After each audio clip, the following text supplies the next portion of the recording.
Welcome to the Qualcomm podcast. From 5G and AI to XR and IoT, Qualcomm is creating the newest technologies to transform lives and industries across the globe. I'll be taking you behind the scenes with the inventors and experts bringing the technology to life, so you can hear all about the most exciting evolutions in tech, right from the source. I'm PJ, and thanks for listening. All right, everybody. Thank you for tuning in to the Qualcomm podcast. And this is going to be an awesome version with some returning guests. Usually we take everybody into the labs, but today we're taking you steps from the White House in Washington, D.C. And I'm excited to have back on the podcast Dean Brenner and Alice Tornquist. So Dean is our Senior Vice President of Spectrum Strategy and Tech Policy. And Alice is our Vice President of Spectrum Strategy and Tech Policy, and they are live in Washington, D.C. And in previous podcasts, we've walked through the importance of spectrum with them and how important it is working with local governments and to get allocate spectrum, and so we can enhance connectivity for everybody and get faster speeds. And now we'll be talking about something called the homework gap in remote education and why it's vital and how we close this gap and what needs to happen to do so. So Dean, Alice, thank you for joining. Thanks, TJ. Yeah, great to be with you. Great to be with you too again. So Alice, can you tell us about what's going on with the connectivity gap and why it's a problem, why it's so important? Yeah, so thank you. Thanks, PJ, and thank you for hosting this podcast. This is truly a critical issue. And the homework gap, it's something we've been focused on for many years at Qualcomm, actually going back to 2007. We saw that in many cases, schools were not understanding the potential that wireless devices held for improving education. So rather than leveraging them to help students learn, they were banning them from the classroom as a distraction. So at that time, Qualcomm funded a pilot project in rural North Carolina that provided phones to ninth grade students. And these phones were loaded with algebra content. And the pilot also had a control class for the students with no phones. And as we expected, the results were really very promising. The students with the phones performed better in class. And one of the reasons being that they were coming to class better prepared, having used their phones to collaborate with one another for homework ahead of time. And they ended up performing substantially better on their end of course exam compared to the other students. So we've been convinced since then that providing devices and connectivity to students is really an essential element to improving education. And we've been talking about it ever since then to policymakers. And since that time, well, there are some schools districts around the country that provide devices to students. There are many that do not. And as far as connectivity is concerned, federal policy has been focused on providing connectivities at schools and libraries through the FCC's E-rate program. And that doesn't provide students for it doesn't provide funding for students to have connectivity at home. So fast forward to now with a global pandemic, and schools and libraries are closed throughout the country. And there's really an undeniable problem that, perhaps what people considered a good idea or something that, we should strive for is now really a national emergency. So it's estimated that, there's at least 124,000 schools have closed. It's affecting 55 million students. And for students who don't have devices and connectivity at home, remote learning is all but impossible. And this could be as many as 12 million students, which is truly an astonishing number. And in particular, low-income students and those in rural areas are disproportionately impacted. Absolutely. And to that point, it's everybody is impacted, and I get calls all the times, from friends who are just, hey, I've got to improve my connectivity speed at home, and so obviously, if we got to get it at every level, from professionals and especially the children who are now displaced and working from home. So. Absolutely. And Dean, what effect do you think this is having on the students, and what are you seeing from your perspective on what the government is trying to do to help help this situation as well. Yeah, so I think it's having an absolutely devastating effect, but don't take my word for it, PJ. Yeah. You can find an article in almost every state of the country talking about what a devastating impact this inability that some kids have to get connectivity or devices is having on their ability to learn. And by the way, schools are closed now, but in the fall, we don't know what the situation is going to be. Even if schools open, schools have to be set up for social distancing, which could mean something like, 1 day at school, 1 day away from school. When kids are back in school, some kids who have the connectivity will be functioning at grade level. The kids without are not. So are we going to pass everyone, pretend that this gap didn't happen? Are we going to quote unquote hold kids back? That's what we used to call it. Are we going to defer their education? It presents just insuperable problems. And the way I think about it is, education in our country, K through 12 education, is universal. We don't say some kids you get it if you can afford it, other kids you don't. So if we go into a third grade class that has 30 kids, we don't say, okay, you know what, 25 of you who can afford to buy books, okay, here, you go buy books. And then the other 5 who don't have the money to buy books, we don't say you're out of luck. We don't say, you can, there's Wi-Fi in parking lots people are going to. We don't tell kids if they need a book, come to a parking lot. So we got to have a universal solution for everyone. And it's just used to be a good idea, as Alice said, and now, we think it's really an essential idea. Policymakers have been addressing it, and we can tell you more about that. But every single day, Alice and I get up and we think, what can we do today to highlight this problem and to put urgency around the need for a solution? So PJ, really, I don't think for the rest of our lives, we're going to have to tell anyone how important connectivity is. It's absolutely a lifeline for everyone right now. But by the way, there's a whole nother set of initiatives that we're working on at Qualcomm as well, relating to connectivity and devices for low-income, families, low-income people, whether they're, have children or not. The FCC has a Lifeline program, and there are efforts in Congress to expand it. And that program doesn't cover devices; it only covers a discount on service. Absolutely, and that's you're totally right. I think all at once society understands that connectivity is key, and we don't have to explain this anymore. And these stats that that you and Alice have touched on are staggering. And I think we have these articles here in front of us from CNET that at least 124,000 public and private schools have closed, affecting these 55 million students. And 17% of the K through 12 students, they don't have access to to computers at home. And so, and it seems that the part of our massive effort from the government, this stimulus bill, is to help alleviate that and try and get devices into people's hands. And so I think your team has been active in just kind of providing some guidance as to what kind of tools that we can get to students. Is that correct? Yeah, you say it in the past tense. We have been active, but we are active, and we are going to continue to be active until a law gets signed and the problem gets solved. So what's happened so far is there is a bill called the CARES Act, which the president signed at the end of March, and it's that $2 trillion stimulus bill. And it did have a significant amount of money for schools, for K through 12 schools, on the order of $13 billion. Oh, wow.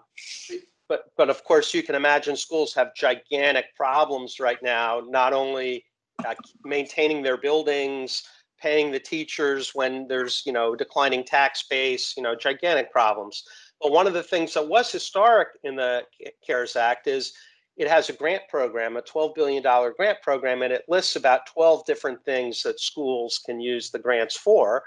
And they're everything under the sun, basically everything that schools do. But one of them was to buy educational technology. And the law says hardware, software, and connectivity.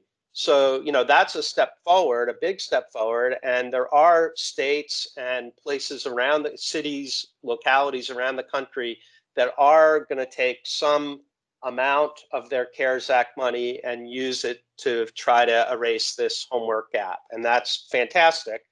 The problem is, as I say, there are 12 different things, that cover the gamut of everything schools do. And schools have these tremendous decline in revenue, billions and billions of dollars in revenue loss. So are they going to be able to, if you just say to the schools, you can spend the money on your needs, well, that's a good thing. But this is just one of the needs, this connectivity and device shortage. So we still need a dedicated program of funding for this particular purpose. And as Alice mentioned, the FCC has the E-rate program. That is a program originally back in the 1990s. It was passed when schools weren't wired for the internet. And back in the days when kids would go to a computer lab in a school that had, 20 desktop computers. Oh, I remember that. I'm sure you do, right? Yeah. And the reason that those computer labs got internet access was because of this federal E-rate program. But the E-rate program had two rules. One is, as Alice mentioned, it only covers connectivity on school grounds. And that's just because when it passed, no one could have imagined that we could have the connectivity at home that we have today. And no one was thinking about what are we going to do during a pandemic when people can't go to school. And then the other caveat in the program is it doesn't cover individual devices. If you remember that computer lab, PJ, there were desktop computers. You couldn't pick up the computer and bring it home. No, definitely not. Right. So what we need today is a modernization of that program to cover connectivity off school grounds and to cover devices, because, not only do kids not have connectivity, but as you mentioned, the statistic is staggering. About 10 million kids don't have home computers. We couldn't run Qualcomm if 17% of the employees didn't have a computer. And, you cannot have remote learning that way.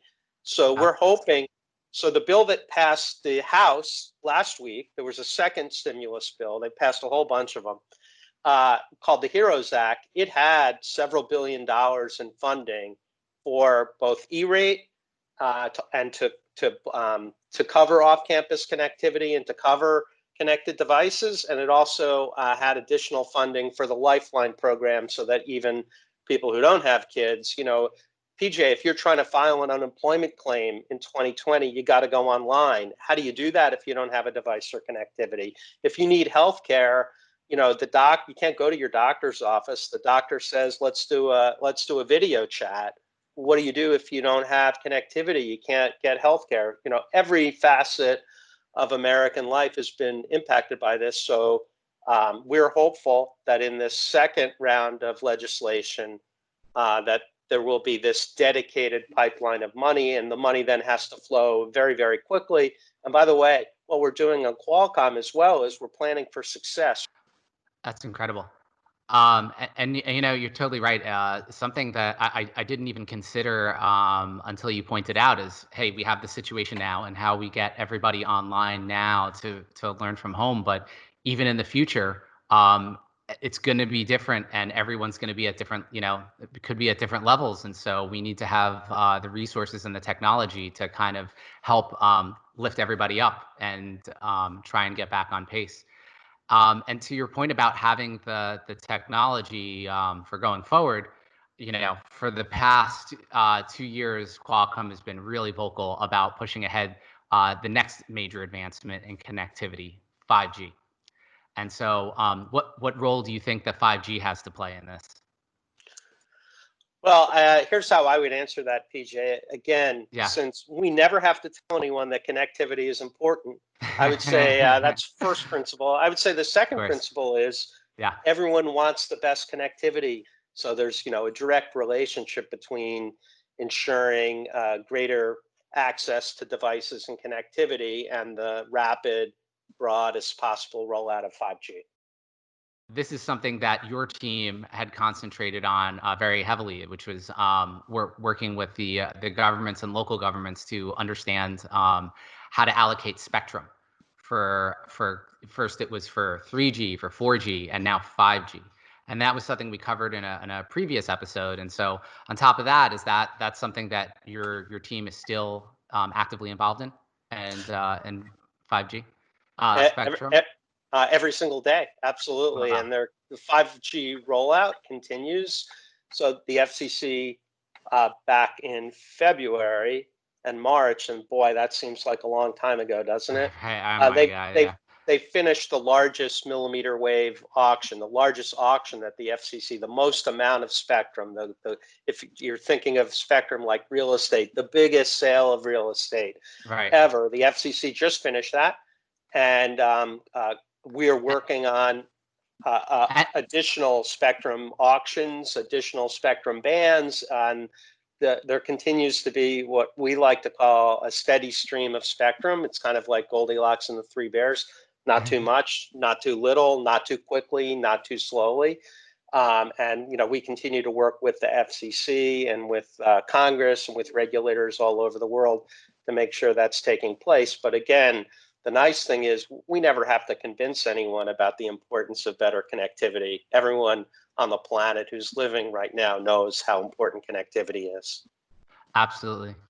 And I think having that connectivity is I think from what I've seen and from what I've seen from our partners, obviously we want to get connectivity into children's hands so they can learn remotely, but having this higher connectivity is also going to spawn innovation in education. And I think we're gonna come out of this seeing new ways to learn.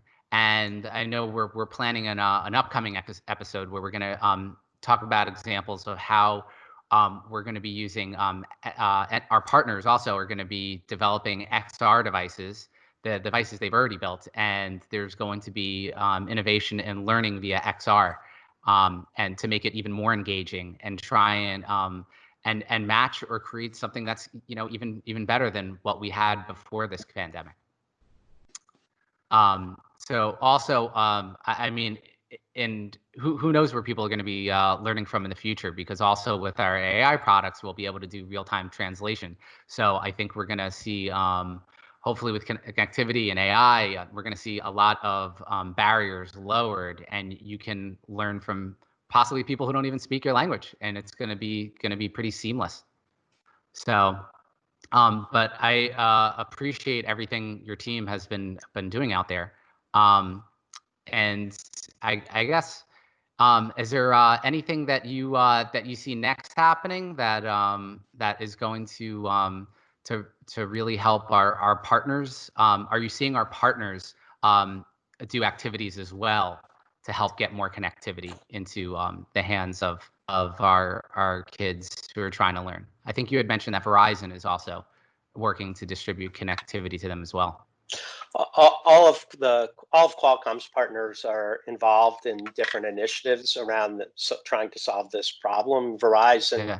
is just the one that comes to mind because they are providing connectivity for free for 250,000 students in California, and they Oh, wow. also and Verizon has a joint venture with the New York Times where Verizon is providing the content from the New York Times for free to all high school students in the country.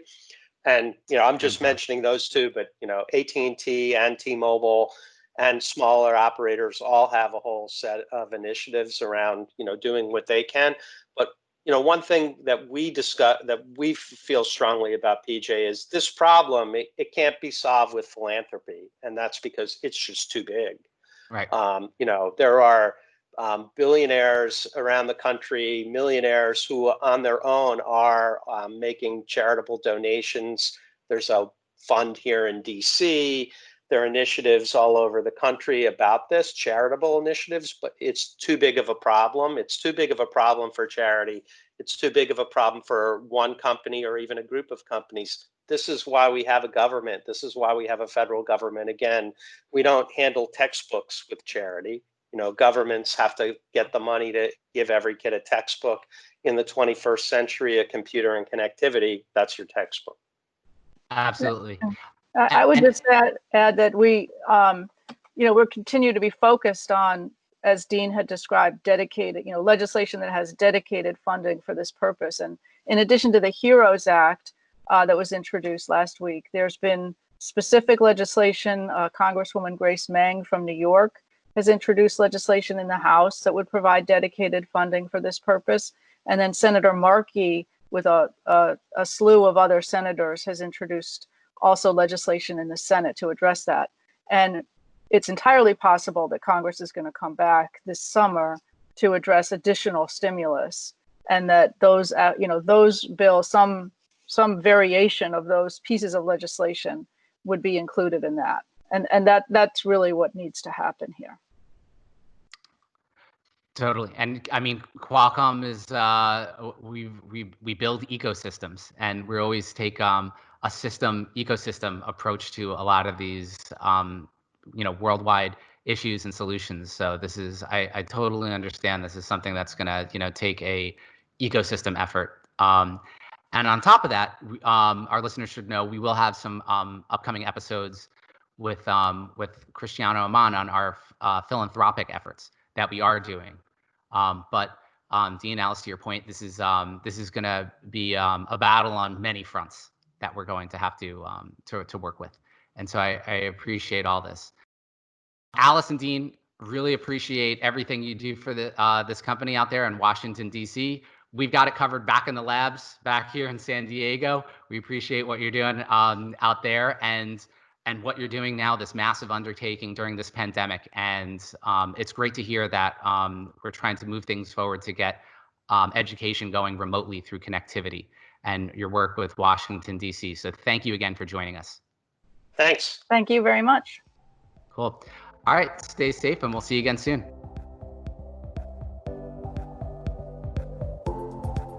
Thanks for listening to the Qualcomm podcast. If you haven't already subscribed, you can do so via SoundCloud, Spotify, Apple Podcast, or Google Podcast. And by the way, our friends at Legal really want you to know that references to Qualcomm may be Qualcomm Incorporated, Qualcomm Technologies Inc., and/or its subsidiaries. Qualcomm Snapdragon is a product of Qualcomm Technologies Incorporated. Until next time.